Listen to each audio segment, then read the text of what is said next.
Buenas tardes alumnos, alumnas, espero se encuentren muy bien en sus hogares, junto a sus familias, cuidándose mucho.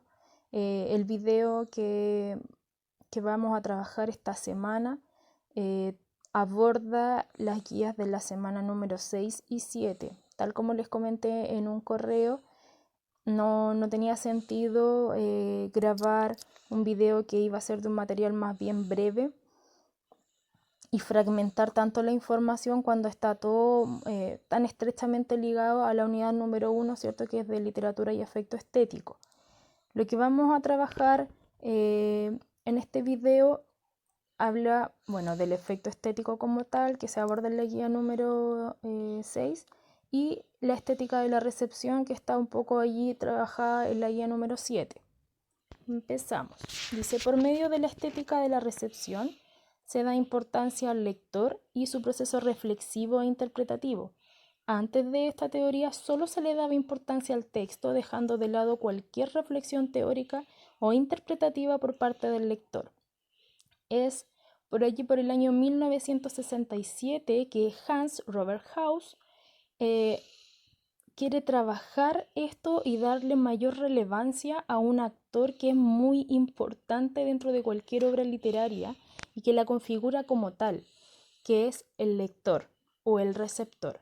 Antes de esto, y tal como dice allí en la diapositiva, se aislaba, se excluía a este receptor. Lo importante era el texto, la historia, la obra como tal. Y se excluía, se aislaba, ¿cierto?, a este actor que hoy en día juega un papel tan importante. El sentido de un texto. Dice, Haus consideraba que era el lector el que daba verdadero sentido a los textos cuando los lee. 1. De modo que es a partir de la interacción receptor-texto, es decir, entre el lector y la obra, o texto-receptor, cuando se configura la obra realmente. Esto quiere decir que cuando usted lee una obra, es que esa obra en sí ya está completa. Cuando hay alguien que la leyó, cuando hay alguien que hizo todo este proceso reflexivo e interpretativo de esta obra. Y es allí cuando ya podemos decir que la obra está completa. 2. Por supuesto, dice, el texto cumple un rol importante en esta construcción de significado, pero no como un todo único, completo y cerrado, que es como antiguamente se veía, ¿cierto? Que la obra ya estaba lista, estaba completa y no había nada más, sino que se presenta ante el espectador lleno de vacíos o lugares de indeterminación que éste debe completar a partir de las propias pistas aportadas por el texto, pero también de la propia experiencia personal y contextual del lector, que es todo este proceso que yo les mencionaba en la diapositiva anterior, ese proceso interpretativo en el que usted, por ejemplo, va leyendo y se va haciendo preguntas y luego en el mismo texto se van respondiendo, o usted mismo, ¿cierto?, va adquiriendo una nueva interpretación de este texto. Cada vez que usted hace eso, es que la obra se está configurando, la obra se está completando y se está llenando está llenando estos vacíos, todo esto que está incompleto y que usted es quien debe ir completando como un lector activo. Ahora pasamos a negociación y exposición. Dice, un texto, ya sea un libro, una película o cualquier otro trabajo creativo, no es siempre interpretado con las mismas motivaciones por las que fue escrito, sino que el lector lo hace basado en su bagaje cultural individual y en sus experiencias vividas. Esto es lo que yo les hablaba de, bueno, está muy estrechamente ligado a la subjetividad como una característica esencial de la literatura en sí y que por supuesto va de la mano también con el efecto estético, es decir, de qué manera usted percibe la historia, la obra, el poema, la obra dramática, lo que sea que usted lea, ¿cierto? Estamos hablando de literatura, va a ser, digamos que su interpretación va a ser totalmente distinta según su experiencia, según los momentos que usted haya vivido, según sus gustos, ¿cierto? Según el tiempo, el lugar donde usted vive, todo influye en esa interpretación final. Ahora, aquí intervienen múltiples mecanismos que entran en juego, como las experiencias, ¿cierto? Las lecturas, los prejuicios incluso, o juicios previos, Y esto es lo que llamamos como competencia literaria y mediante ella se promueve la comprensión y la interpretación de los textos. Entonces aquí también se distinguen dos tipos de horizontes y seguimos con el mismo teórico. Horizonte de expectativas por un lado y que está implicado directamente en la obra, es decir, en la intención que tiene el autor, y por otro lado está el horizonte de experiencias que es suplido por el receptor a partir de sus propias interpretaciones.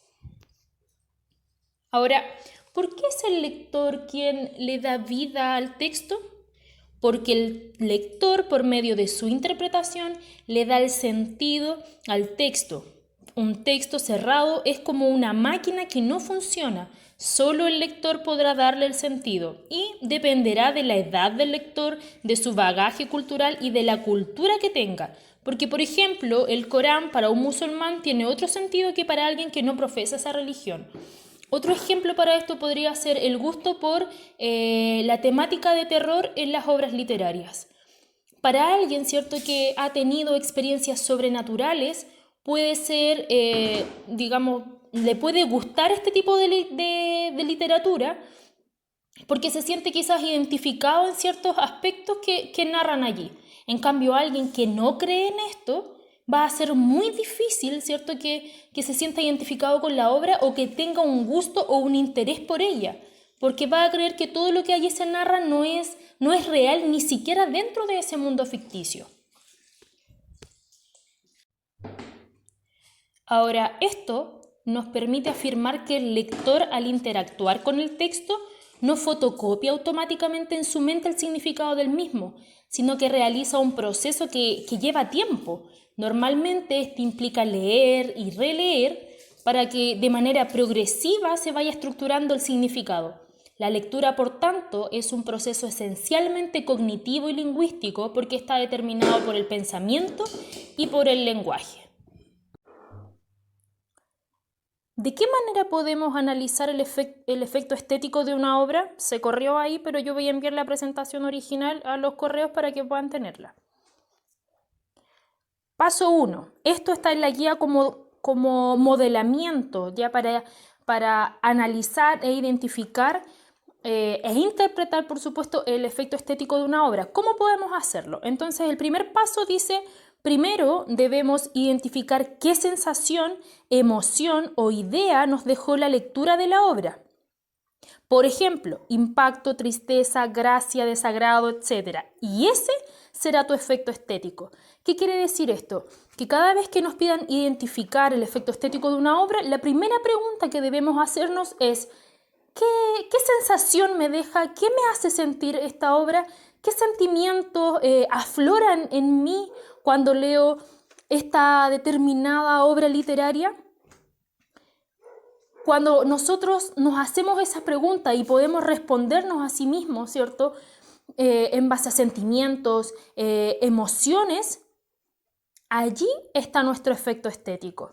Todo lo que nos pueda provocar, todo el efecto que pueda, ¿cierto?, provocar en nosotros una historia, un poema, una obra dramática, ese va a ser nuestro efecto estético. Segundo paso, no se ve ahí tampoco, pero es fondo y forma, ya para que, no sé por qué pasa eso, pero bueno, ya. Paso 2 dice: debemos justificar ese efecto estético a partir de dos categorías, que es, una es fondo y la otra es la forma. Fondo es lo que dice y o a lo que se intenta referir el autor como contenido puro de la obra literaria. Podemos decir que corresponde a de qué se trata la obra. Entonces tenemos hasta el momento: el efecto estético es qué sentimiento produce en mí la lectura de esa obra. Luego está el fondo, cuando yo tengo que identificar de qué se trata la obra. Y luego está la forma, que es cómo se dice y o expresa el contenido de la obra literaria. Considera estructura, elementos propios del género literario, recordar características de la literatura vistas en la guía número 1, y recursos estilísticos, lingüísticos, donde se utiliza la palabra, o no lingüísticos, cuando hay signos, imágenes, etc., que el autor selecciona para intencionar la interpretación del lector. Voy a explicar bien esto. en una de las guías aparece un microcuento que es de la cuarentena. Me parece que era de Ecuador este microcuento. Sin embargo, lo podemos, ¿cierto?, trasladar a nuestro país porque todos estamos viviendo algo similar. Entonces, allí explicaba,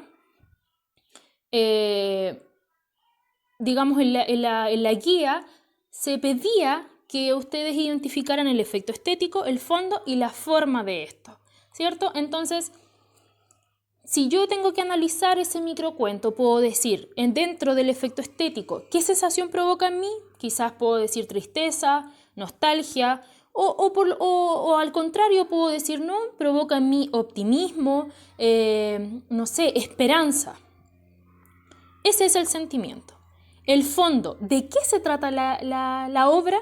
Entonces yo ahí digo, ella narra, ¿cierto?, los acontecimientos o sucesos o momentos vividos durante la cuarentena, el confinamiento, ¿cierto? Y que digamos que lo podemos trasladar al mundo completo porque todos estamos viviendo una experiencia similar a la que se narra allí. Eso, ¿cierto?, sería mi fondo, de qué se trataba la historia. Puedo explicarlo con mayores detalles, por supuesto, yo lo estoy haciendo a grandes rasgos solo para que quede claro. Y la forma es qué elementos, ¿cierto?, utiliza el autor para lograr ese efecto estético o ese fondo. Entonces yo puedo decir allí que ella describe muy bien ciertos momentos, ciertos hechos, circunstancias vividas durante este tiempo, qué cosas ha hecho, qué cosas no, cuáles se nos impiden. Hay una descripción, podríamos tomarlo como un elemento. Y además, ¿cierto?, ella apela mucho al sentimiento como un recurso también, ¿cierto? Ahí podríamos hablar de un recurso lingüístico que a través de las palabras ella apela a nuestros sentimientos, a que nosotros sintamos lo que ella nos quiere entregar o nos quiere decir. Y allí está la forma. Ahora, para tener en cuenta, dice, el fondo puede corresponder a una interpretación que tú mismo o misma como lector hiciste de la obra. Por ejemplo, afirmar que cierto poema trata sobre el amor no correspondido de un hombre a una mujer que murió, sin embargo recuerda que esa interpretación igualmente debe confirmarse a partir de pistas textuales. No intentes sobreinterpretar saliendo demasiado del texto. ¿Qué quiere decir esto? El fondo, ¿cierto?, es de qué se trata la obra. Si a mí me preguntan en una prueba, en una guía, lo que sea, identificar el fondo de una obra literaria, que es de qué se trata la historia, usted podría decir que cualquier interpretación de su texto estaría bien, ¿cierto? Sin embargo, esta subjetividad también tiene un cierto límite. ¿Qué quiere decir esto? Que su interpretación también tiene que ser acorde al texto. No aislarse demasiado e irse como, no sé, algo muy lejano a lo que el texto quiere decir. Siempre el texto nos da, como que nos guía, nos orienta con con marcas textuales, con ciertas pistas que nos va entregando para ayudarnos a interpretar, para ayudarnos a comprender qué nos quiere decir. Pero muchas veces cometemos el error de querer sobreinterpretar. La obra, ¿cierto?, está, como dije en un comienzo, está llena de vacíos que nosotros debemos completar, pero a veces la sobrecargamos de información que está de más y que no es acorde a la historia. Entonces, cuando yo les decía, y siempre pongo este ejemplo en la otra, cuando hemos conversado esto también, que poesía, ¿cierto? Tenemos que interpretar, nos acomplejamos, ¿cierto? Nos dificulta interpretar lo que nos quiere decir el autor, ¿cierto? Sin embargo, a veces profundizamos tanto en la obra que es como que aislamos el texto de nosotros, porque ya lo estamos sobreinterpretando con algo que no tiene absolutamente nada que ver y no tiene relación con la historia. Entonces siempre tenemos que estar atentos a esas pistas, a esas palabras que nos indican algo con las cuales podemos nosotros interpretar. Ahora, para justificar a partir de la forma, siempre debemos intentar de la forma. Recuerde, ¿qué elementos utiliza el autor para para provocar un efecto estético. ¿Cómo lo hace? ¿De qué manera él escribe la historia? ¿Cómo organiza los elementos dentro de una obra? Debemos intentar siempre el análisis de elementos o recursos que hemos trabajado en años anteriores. Por ejemplo, si es un texto narrativo, ¿cierto? Allí aparecen ciertos elementos que nosotros podríamos identificar dentro de la forma. ¿Qué elementos utiliza? Esta chica, por ejemplo, de la del microcuento, está utilizando, por ejemplo, un recurso del tiempo narrativo, porque estamos, digamos que, en el mismo tiempo, por lo tanto, podemos sentirnos un poco más identificados con lo que ella está viviendo. Personajes tipo, dice allí, estereotipo, intertextualidad, narrador. Puede ahí también ella jugar un poco con los narradores, que hay algunos textos en los que están en las guías que podrían ustedes ver eso. Después, si es un texto lírico, también hay ciertos elementos que nosotros podemos identificar. Las figuras literarias, por sobre todas las cosas, ¿cierto? Que siempre va a haber una, aunque sea. Por lo tanto, siempre va a ser como algo que va a estar presente y que podríamos identificar en la forma de un texto. Y en el texto dramático, ¿cierto? Que también encontramos ciertos elementos como el conflicto, que también siempre va a estar allí, análisis de personajes, dice allí, estructura interna y externa, los diálogos, todos esos elementos que nos sirven a nosotros para identificar la organización que da el autor mediante el hablante lírico, mediante el narrador, ¿cierto? Mediante el dramaturgo, dentro de los distintos textos literarios. Si hay algo que no haya quedado claro, los invito el día miércoles al acompañamiento online. Voy a estar resolviendo dudas, exponiendo también esta clase para que podamos conversarlo. Sí, espero les haya servido y nos estamos viendo muy pronto. Que estén muy bien. Un abrazo.